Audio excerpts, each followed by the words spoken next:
দেখুন, লোকসভার প্রস্তুতি চলছে। লোকসভায় আমাদের কেন্দ্রীয় সরকার কত কোম্পানি বাহিনী আসবে তার প্রস্তুতি নিচ্ছে। কাশ্মীরের থেকেও বেশি বাহিনী এখানে আসছে।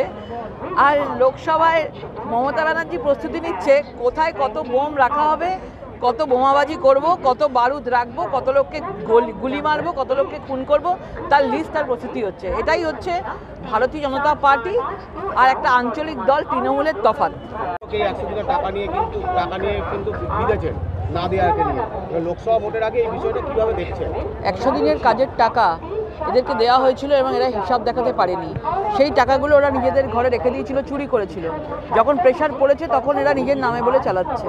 মমতা ব্যানার্জি যে টাকাগুলো দিচ্ছেন 50 দিনের, 100 দিনের মধ্যে 50 দিনের যে অ্যাডভান্স টাকাটা দিচ্ছেন, সেটা অ্যাকচুয়ালি কেন্দ্রেরই টাকা। সেই টাকাটা এতদিন ধরে তিনি কোনো হিসেব না দিয়ে তিনি আটকে রেখেছেন এবং তিনি নিজের কাছে রেখে দিয়েছিলেন।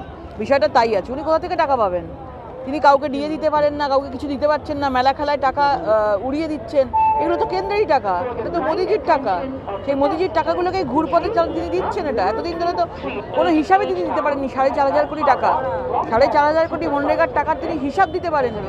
আজকে সেই টাকাগুলোই ঘুরপথে, মানে চুরির টাকা ঘুরপথে এখন মানুষকে দিচ্ছে।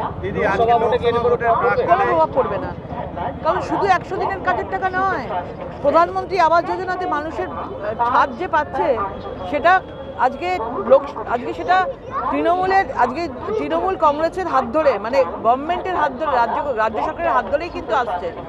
দিচ্ছে কে? প্রধানমন্ত্রী আবাস যোজনা দিচ্ছে। প্রত্যেকটা ঘরে জল নলের মাধ্যমে দিচ্ছে কে? প্রধানমন্ত্রী দিচ্ছে। ওই রাজ্যের বাংলা হয়ে মমতা ব্যানার্জির হাত হয়ে আসছে, নাম চেঞ্জ হয়ে যাচ্ছে। 2020 থেকে ফ্রিতে রেশনের চাল দিচ্ছে কে? প্রধানমন্ত্রী দিচ্ছে। সেইটা হাত ঘুরিয়ে রেশন দোকানে মমতা ব্যানার্জির হাত দিয়ে আসছে। তো সেখানে লোকসভা ভোটে কোনো প্রভাব পড়বে না, কারণ দিচ্ছে হচ্ছে মোদিজিই দিচ্ছে এবং খাচ্ছে কে? টাকা খাচ্ছে দিদি। লোকসভা ভোটের প্রাক্কালে আজকে বীরভূমের 3টে জায়গা থেকে সোনাদের বোমা উদ্ধার হয়েছে। ইভেন কি সন্ধ্যাবেলায় ভাঙড়ে একটি হাই স্কুল, সে হাই স্কুলে বিস্ফোরণ হয়েছে, কেঁপে উঠেছে স্থানীয়রা, যেটা অভিযোগ করছে। কি বলবেন? দেখুন, লোকসভার প্রস্তুতি চলছে।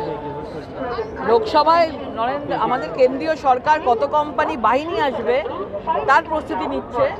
কাশ্মীরের থেকেও বেশি বাহিনী এখানে আসছে।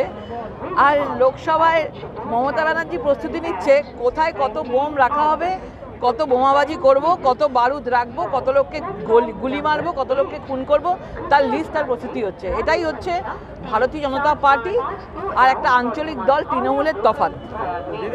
সন্দেশখালীতে আজকে 130 জনকে জমি ফিরিয়ে দেওয়া হয়েছে, অভিযোগ জমা পড়েছে 400। এই জমি যখন ওখানকার বাসিন্দারা দাবি করছে তখন শাসক দলের নেতারা কটাক্ষ করছিল যে কীভাবে জমি নিয়ে নিতে পারে। তো এই 130 জনকে তো আজকে ফেরত দিয়ে দেওয়া দেখুন, মমতা ব্যানার্জি বলছে সন্দেশখালীতে কিছু ঘটেনি। মমতা ব্যানার্জি বলছে এটা বিজেপির প্রোপাগান্ডা। এখানে পরিষ্কার হয়ে যাচ্ছে গণধর্ষণের ধারা, আজকে পুলিশ নিজে থেকে গণধর্ষণের ধারা নিচ্ছে। আজকে 130 জনকে জমি ফিরিয়ে দিচ্ছে। শেখ শাহজাহান যে মাঠ দখল করেছিল সেই মাঠটাকেও তারা ফিরিয়ে দিচ্ছে। তো এখানে পরিষ্কার বোঝা যাচ্ছে যে ফিরিয়ে দিচ্ছে কেন, নিয়েছিল বলেই তো ফিরিয়ে দিচ্ছে। তার মানে পরিষ্কার হয়ে যাচ্ছে সন্দেশখালীতে যে সিরিয়ার মতো, মানে সেই আমরা ইরাক, ইরান, সিরিয়ার মতো অবস্থা দেখি, সিরিয়ার মতন সন্দেশখালীকে বানিয়ে রেখেছিল। আজকে মহিলাদের আওয়াজে, আজকে মহিলাদের আর্তনাদে, আজকে মহিলাদের ঝ্যাঁটা হাতে যে আন্দোলন তারা করেছে, কোনো রাজনৈতিক রং ছাড়া, কোনো রকম ঝান্ডা ছাড়া, আজকে সেই জবাব আজকে তাদেরকে দিতে হচ্ছে এবং সেগুলোই হচ্ছে এটার প্রতিফলন। কোচবিহারে বিজেপির বুথ সভাপতি তাকে মারধর করা হয়েছে এবং তৃণমূল আশ্রিত দুষ্কৃতীদের বিরুদ্ধে অভিযোগ করা হচ্ছে, কি বলবেন? দেখুন, পুরোপুরিভাবে তৃণমূল চাইছে বিজেপিকে ভয় দেখিয়ে ঘরে ঢুকিয়ে দিতে। তারা নিজেরা ভোট করবে, কিন্তু এত দুর্নীতি হয়েছে, ভোটটা কাকে দিয়ে করাবে? সারা বাংলার মানুষ বুঝে গেছে যে তৃণমূল একটা চোরের দল। সন্দেশখালী এই একটা সন্দেশখালী নয়, অনেক সন্দেশখালী এরা হতে পারে যদি তৃণমূলকে ভোট দিয়ে নিয়ে আসে। এই জন্য মানুষ আর তৃণমূলের পাশে নেই। এই জন্য কর্মীদেরকে মেরে ধরে ভয়ে ঢুকিয়ে দিয়ে হুমকি ধমকি দিয়ে এইসব করতে চাইছে। কোনো লাভ হবে না। এবারে দেখবেন তৃণমূলের আসন সংখ্যা কমছে এবং আমরা 35টা টার্গেট নিয়েছিলাম, 35-এর বেশি আসন ভারতীয় জনতা পার্টি পাচ্ছে। দেখুন, লোকসভার প্রস্তুতি চলছে। লোকসভায় আমাদের কেন্দ্রীয় সরকার কত কোম্পানি বাহিনী আসবে তার প্রস্তুতি নিচ্ছে। কাশ্মীরের থেকেও বেশি বাহিনী এখানে আসছে। আর লোকসভায় মমতা ব্যানার্জি প্রস্তুতি নিচ্ছে কোথায় কত বোম রাখা হবে, কত বোমাবাজি করব, কত বারুদ রাখবো, কত লোককে গুলি মারবো, কত লোককে খুন করব, তার লিস্ট তার প্রস্তুতি হচ্ছে। এটাই হচ্ছে ভারতীয় জনতা পার্টি আর একটা আঞ্চলিক দল তৃণমূলের তফাৎ। এই 100 দিনের টাকা নিয়ে কিন্তু বিঁধেছেন না দেওয়াকে নিয়ে। লোকসভা ভোটের আগে এই বিষয়টা কিভাবে দেখছেন? 100 দিনের কাজের টাকা এদেরকে দেওয়া হয়েছিল এবং এরা হিসাব দেখাতে পারেনি। সেই টাকাগুলো ওরা নিজেদের ঘরে রেখে দিয়েছিল, চুরি করেছিল।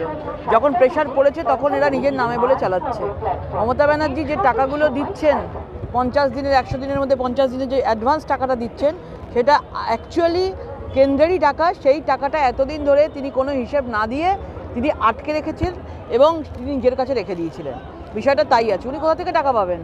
তিনি কাউকে দিয়ে দিতে পারেন না, কাউকে কিছু দিতে পারছেন না, মেলা খেলায় টাকা উড়িয়ে দিচ্ছেন। এগুলো তো কেন্দ্রেরই টাকা, এটা তো মোদিজির টাকা। সেই মোদিজির টাকাগুলোকেই ঘুরপথে তিনি দিচ্ছেন। এটা এতদিন ধরে তো কোনো হিসাবে তিনি দিতে পারেননি। 4,500 কোটি টাকা, 4,500 কোটি মনরেগার টাকার তিনি হিসাব দিতে পারেননি।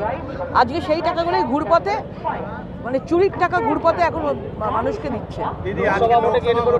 কোনো প্রভাব পড়বে না, কারণ শুধু 100 দিনের কাজের টাকা নয়, প্রধানমন্ত্রী আবাস যোজনাতে মানুষের ছাদ যে পাচ্ছে সেটা আজকে সেটা তৃণমূল কংগ্রেসের হাত ধরে, মানে গভর্নমেন্টের হাত ধরে, রাজ্য সরকারের হাত ধরেই কিন্তু আসছে। দিচ্ছে কে? প্রধানমন্ত্রী আবাস যোজনা দিচ্ছে। প্রত্যেকটা ঘরে জল নলের মাধ্যমে দিচ্ছে কে? প্রধানমন্ত্রী দিচ্ছে। ওই রাজ্যের বাংলা হয়ে মমতা ব্যানার্জির হাত হয়ে আসছে, নাম চেঞ্জ হয়ে যাচ্ছে। 2020 থেকে ফ্রিতে রেশনের চাল দিচ্ছে কে? প্রধানমন্ত্রী দিচ্ছে। সেইটা হাত ঘুরিয়ে রেশন দোকানে মমতা ব্যানার্জির হাত দিয়ে আসছে। তো সেখানে লোকসভা ভোটে কোনো প্রভাব পড়বে না, কারণ দিচ্ছে হচ্ছে মোদিজিই দিচ্ছে এবং খাচ্ছে কে? টাকা খাচ্ছে দিদি। লোকসভা ভোটের প্রাক্কালে আজকে বীরভূমের 3টে জায়গা থেকে সর্বাধিক বোমা উদ্ধার হয়েছে। ইভেন কি সন্ধ্যাবেলায় ভাঙড়ের একটি হাই স্কুল, সে হাই স্কুলে বিস্ফোরণ হয়েছে, কেঁপে উঠেছে স্থানীয়রা, যেটা অভিযোগ করছে। কি বলবেন? দেখুন, লোকসভার প্রস্তুতি চলছে। লোকসভায় আমাদের কেন্দ্রীয় সরকার কত কোম্পানি বাহিনী আসবে তার প্রস্তুতি নিচ্ছে। কাশ্মীরের থেকেও বেশি বাহিনী এখানে আসছে। আর লোকসভায় মমতা ব্যানার্জি প্রস্তুতি নিচ্ছে কোথায় কত বোম রাখা হবে, কত বোমাবাজি করব, কত বারুদ রাখবো, কত লোককে গুলি মারবো, কত লোককে খুন করব, তার লিস্ট তার প্রস্তুতি হচ্ছে। এটাই হচ্ছে ভারতীয় জনতা পার্টি আর একটা আঞ্চলিক দল তৃণমূলের তফাৎ। দিদি, সন্দেশখালীতে আজকে 130 জনকে জমি ফিরিয়ে দেওয়া হয়েছে। অভিযোগ জমা পড়েছে 400। এই জমি যখন ওখানকার বাসিন্দারা দাবি করছিল, তখন শাসক দলের নেতারা কটাক্ষ করছিল যে কীভাবে জমি নিয়ে নিতে পারে। তো এই 130 জনকে তো আজকে ফেরত দিয়ে দেওয়া হবে। দেখুন, মমতা ব্যানার্জি বলছে সন্দেশখালীতে কিছু ঘটেনি। মমতা ব্যানার্জি বলছে এটা বিজেপির প্রোপাগান্ডা। এখানে পরিষ্কার হয়ে যাচ্ছে গণধর্ষণের ধারা। আজকে পুলিশ নিজে থেকে গণধর্ষণের ধারা নিচ্ছে। আজকে 130 জনকে জমি ফিরিয়ে দিচ্ছে। শেখ শাহজাহান যে মাঠ দখল করেছিল সেই মাঠটাকেও তারা ফিরিয়ে দিচ্ছে।